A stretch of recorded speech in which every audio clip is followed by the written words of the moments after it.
Hello, my name is Dr. Clement Nzuka.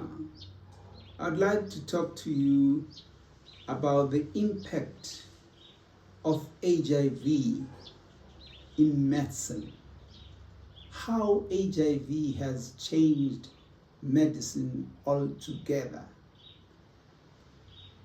I'm going to use as an example a condition known as diarrhea. It's a common condition.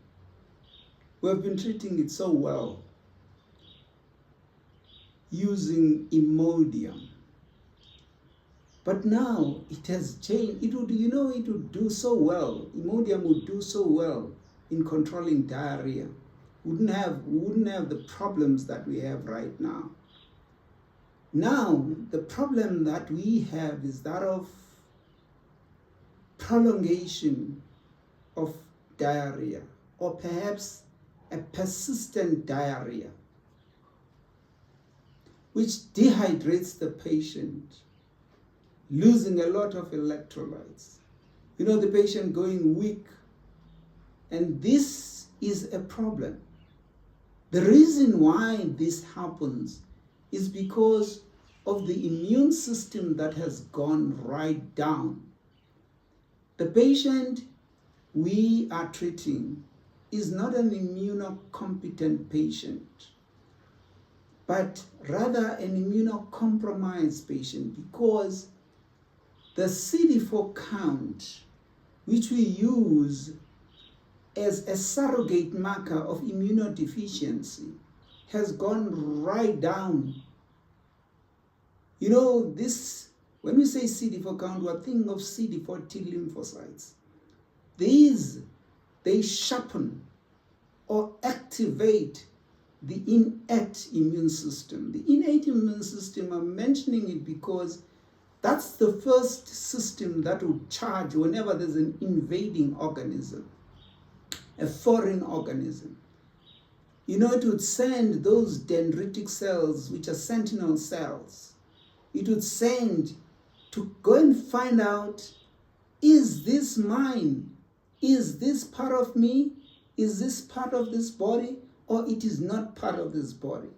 Is it a dangerous organism or what? It will send dendrites to go and find this out. And the dendrites will pick this info, it will sort of take this organism and take it to a macrophage. And a macrophage is the one that will phagocytose this and maybe take it to the lymph nodes. Take it to the lymph nodes for assessment. The lymph nodes will assess it and say, oh, this is dangerous, let's kill it. Oh, this is not dangerous, let's keep it. That's the type of thing. But that has gone now because there are no CD4 T lymphocytes because of a compromised immune system. I said diarrhea. I want to use diarrhea as an example. Diarrhea, once the CD4 count goes right down, diarrhea, becomes a problem. Becomes a problem because it is caused by cells. It is caused by invading organisms which are very different. Like, for instance, bacteria. They take a chance now because they serve as opportunistic infections. They take a chance now because there's no counteracting immune system. When I say bacteria, I'm thinking of bacteria like E. coli, Campylobacter. I'm thinking of, Salmonella, Shigella, all those bacteria. In the past, they were not attacking. There's jumping in now as opportunistic infections.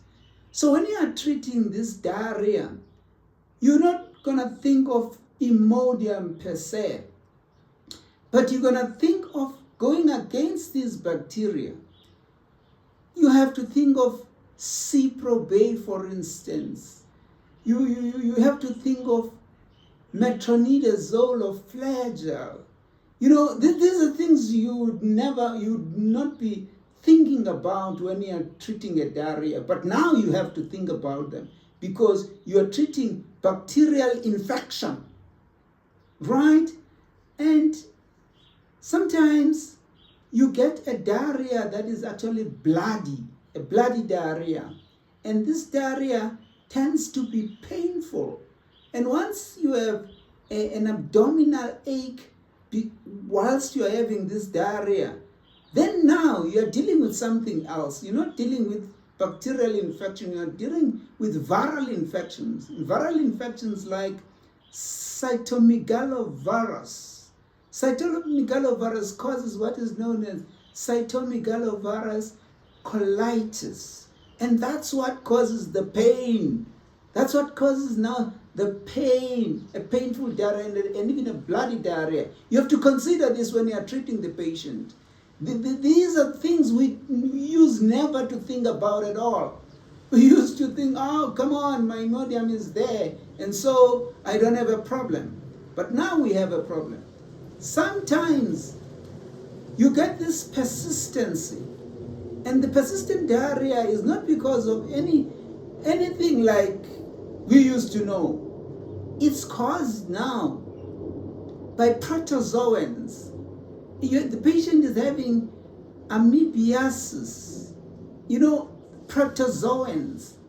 The patient can have parasitic infections like cryptosporidium, like, the cryptosporidium. These are problems. These are now parasitic infections. It's things you never thought of before. And then when you are actually treating the patient, you should think of that.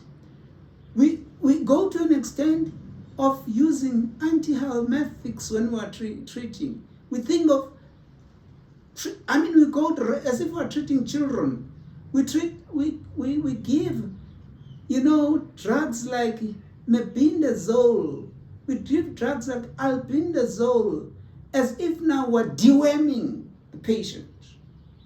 We're trying to get rid of worms. And this is a very good example to illustrate the impact of HIV on ordinary medicine. Your attack is different. I never thought when I was, treating my diarrhea in immunocompetent patients that I would ever think of cryptosporidium as a target condition, or as a cryptosporidium, and I'm thinking of microsporidium. Oh no, those are parasites.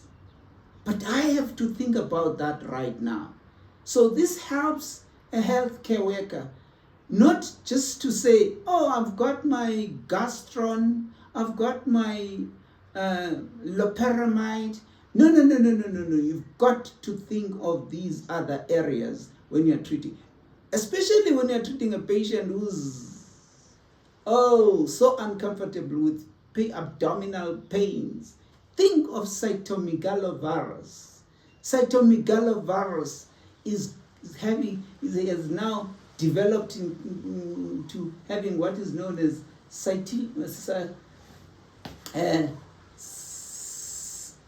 SMV, colitis. And this is something that was not there before. It is because of the impact of HIV on ordinary medicine. It changes it altogether. I don't even want to think about TB, what it has done to TB. And these are the things you should be thinking about, because you can get an abdominal TB, and now the patient is having a diarrhea because the patient has got an abdominal TB. Because these patients, they develop what is known as peritonitis, and start oozing fluid into the abdomen, and then the abdomen gets distended, that kind of thing. I don't want even to start talking about TB, how pulmonary TB has been changed by the impact of HIV. In the past, we were just saying, if the patient has got TB, is smear positive, for instance, I would target that patient and say, give me Reefer 4. My Reefer 4 is your INH, your rifampicin, your pyrazinamide, and even your ethambutol. So I would think of that, and that's about it. I don't have a problem. Think of that, and the patient, I check the sputum of the patient after 2 months. I notice that, it has converted. It is no longer smear positive, it is now smear negative. I continue with my Reefer 4, but now I continue with my Reefer 4, not only as Reefer 4 now, but I take the 2 potent anti-tuberculous drugs, that is rifampicin and INH. And I take those 2 and I continue until the end of 6 months. Now it will be, after 2 months, it will be 4 months. So now I just carry on with that. Today, I have a massive problem. Today, when I'm treating that TB, I've got to recognize the fact that, look, I am treating TB in the context of HIV. The patient has got what is known as co-infection. Is co-infected, is an HIV positive patient and who is co-infected with TB. And of course, TB is one of the commonest opportunistic infection. Out of this, it's the commonest opportunistic infection that you can think of when a patient is HIV positive. When you have to treat now, it becomes a task. I must say, a massive task. In that, the treatment you are going to use now to treat TB is going to wipe out the treatment that you were using for HIV. This is unfortunate. These days we're using TILD, we call it TILD, that is for HIV. TILD is tenofovir, lamivudine, and really this wonderful drug, we call it Dolutegravir. It's a wonderful drug in the sense that it is different from the drug that it has replaced. It's a powerful drug. But that powerful drug, Dolutegravir, is going to be wiped out by the TB treatment. So it's going to be ineffective, so to say. So you've got to recognize the fact that Dolutegravir and rifampicin, they interact with one another. The interaction is caused by the fact that rifampicin is an inducer of the, we call it CYP3A4 enzyme system. CYP3A4, which is part of the P450 enzyme system, which is found right in the intestines, in the small intestines, and also found in the liver. And this bevy of enzymes, which are now they are now induced by rifampicin. They're going to wipe out any dolutegravir that is in the system. Oh, which is sad, because that's your most potent HIV drug. Your most potent HIV is going to be wiped out. So the ART treatment, the antiretroviral treatment, is going to be wiped out. It's going to be ineffective because of this co-infection between TB and HIV. And you have to treat TB. And at the same time, you have to treat HIV. But now you've got to take into account the fact that HIV treatment is going to be wiped out by induction of this enzyme system, the CYP3A4 enzyme system. And this is what we need to talk about, drug-drug interaction. And this, we didn't have it before. Before, you would just treat your TB with Rifampicin, you're having no problems. You're having no problems. But now you have problems, and a healthcare worker has got to take this into account. And if you don't take this into account, the patient, poor patient, is not going to benefit. It's not going to benefit because the HIV treatment has been wiped out. It's not there anymore. And this is sad. But what do? Try to make sure that you separate. We use 50 milligrams of dolutegravir. But you have to give this dolutegravir again. Give it twice. BD, give it twice. To try and make up and make sure. And the other strategy, a very good strategy, is that of separating the TB treatment and the HIV treatment.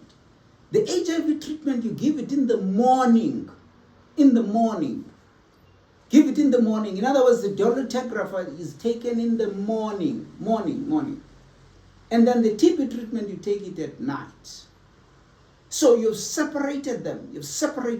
Make sure that the last thing when the patient is going to sleep takes the TB treatment.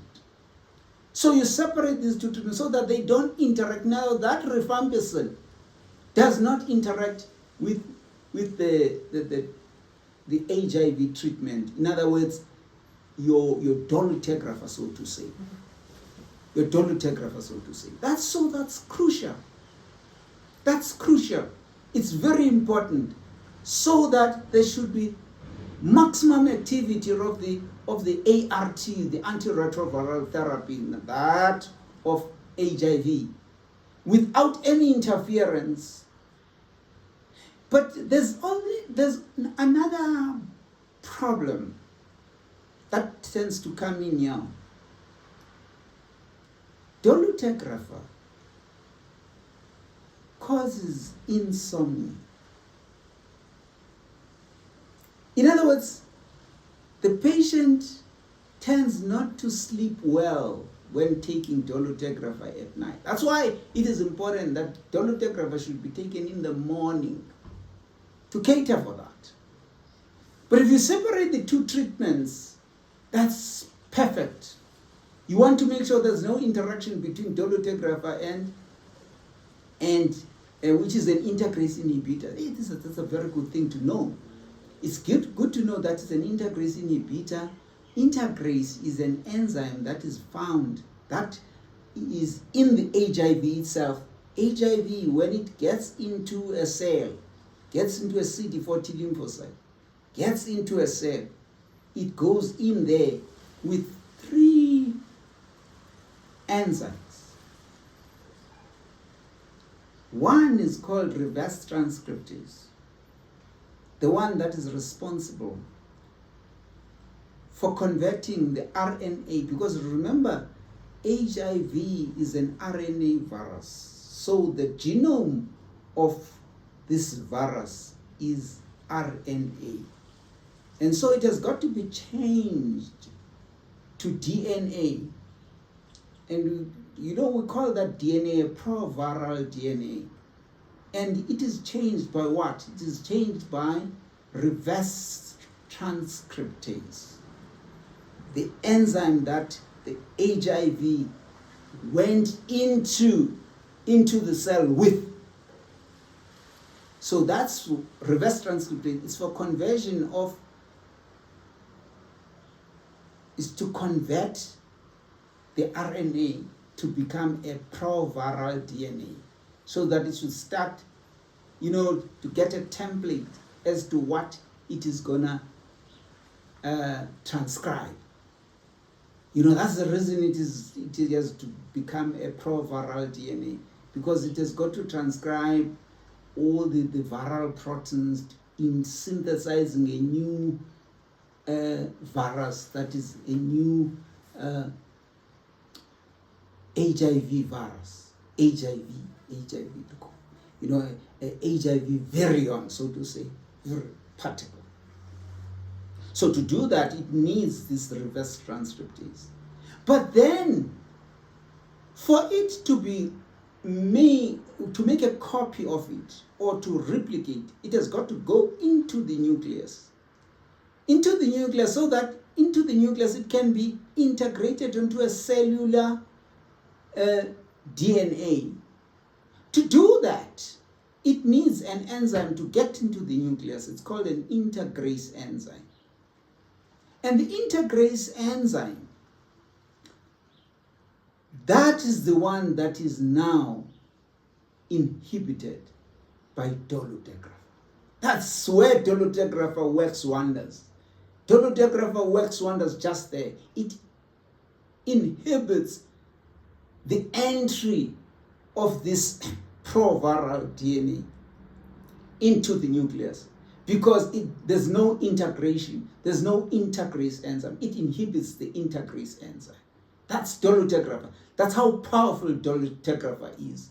It inhibits that integrase enzyme. Integrase, remember, the integrase enzyme is an enzyme belonging to the HIV.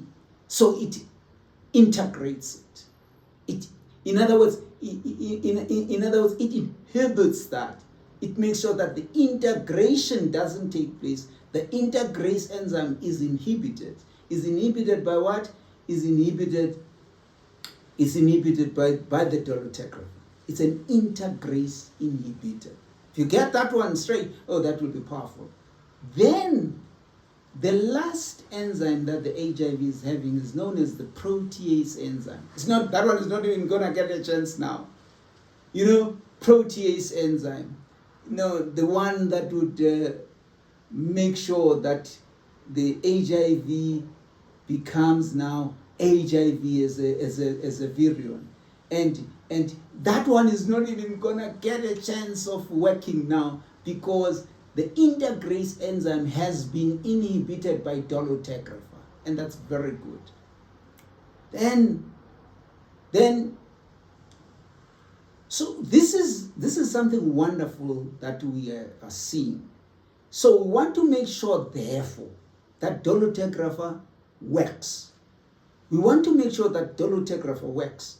And the only way of making sure that Dolutegravir works is to make sure that it is not wiped out by the TB treatment, which is rifampicin. Right. So this is basically what we want to achieve. We want to make sure that we give rifampicin a chance to work, INH a chance to work, ethambutol a chance to work, pyrazinamide a chance to work. And if you don't, if you inhibit and make sure inhibit the integrase enzyme to make sure that there is no integration between what? The proviral DNA and the cellular DNA.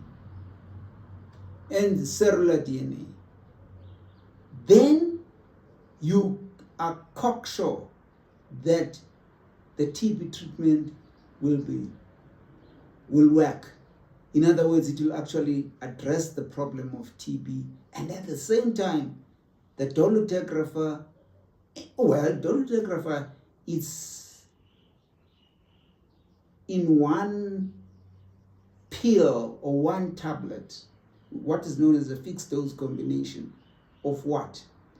Of tenofovir, lamivudine, and dolutegravir. So that's basically what we need to be aware of and worry about whenever you are treating TB and HIV at the same time. When you're treating them at the same time, you need to know exactly that this is what I need to achieve. I need to make sure that dolutegravir has got a chance to work, to make sure that there is no replication of the virus. And that's basically that.